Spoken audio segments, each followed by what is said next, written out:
Hello, this is Piotr from EXOR Studios.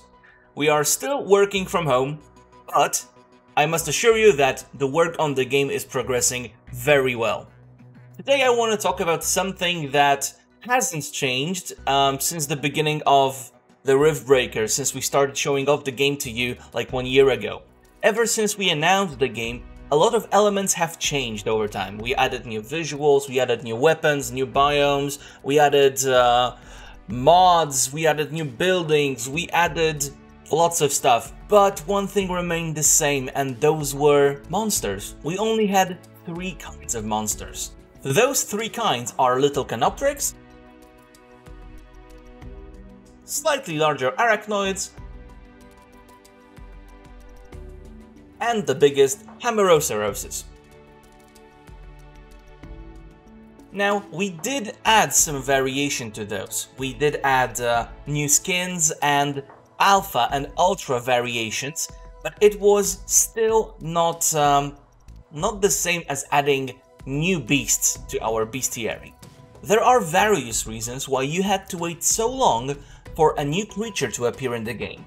First, we gave the whole monster system, the whole creature system, a complete overhaul to make it a little more streamlined and easy to use. Second, modeling, texturing, animating a creature takes a lot of time. It's a very time-consuming process. And third, 3 was enough for our purposes. What we showed you up to this point was a vertical slice of the game. It was meant to show the core mechanics and basics of gameplay, and 3 creatures were more than enough. However, this changes today. Meet the Gnerot. The Gnerot is a very strange creature. It's difficult to classify it using the regular biological terms known to humans.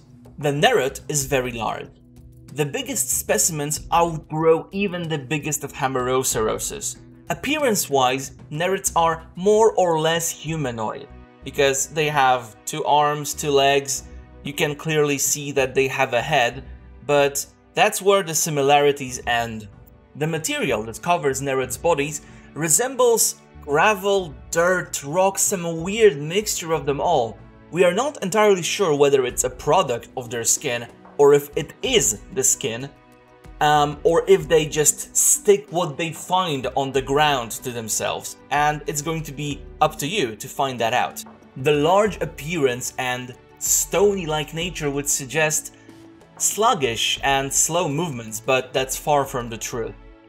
Gnerots, when they are threatened, can become very aggressive, very violent, and quite quick. In combat, they utilize all their limbs, so you never know where the next attack is going to come from, and it's going to be substantial because of their sheer mass. They always defend their territory until the last drop of whatever flows in their veins.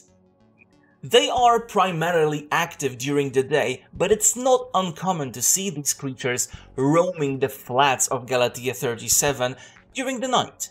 When they need to rest, they burrow themselves into the ground so that only their rock-like appendage on the back sticks out. So, if you think that's a rock, it might actually be a resting Gnerot. So, be careful around those boulders that you see on the surface of Galatea. Gnerots can usually be found around mineral deposits and resource fields because of their unusual diet. Instead of relying on water and meat or plants like a regular living being, they munch on minerals and rocks. They decided that they want to get their nutrients straight from the source. We have no idea what goes on in the gastrointestinal tract, but it sure is interesting.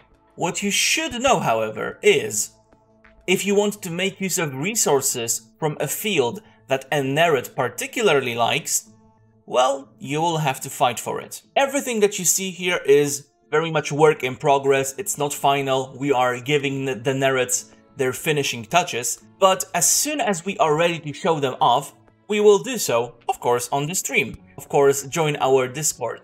We also started publishing daily changelogs, so it's the best way to keep up with the development of the Riftbreaker, and we will not stop until it's done. Thank you very much, and see you next time.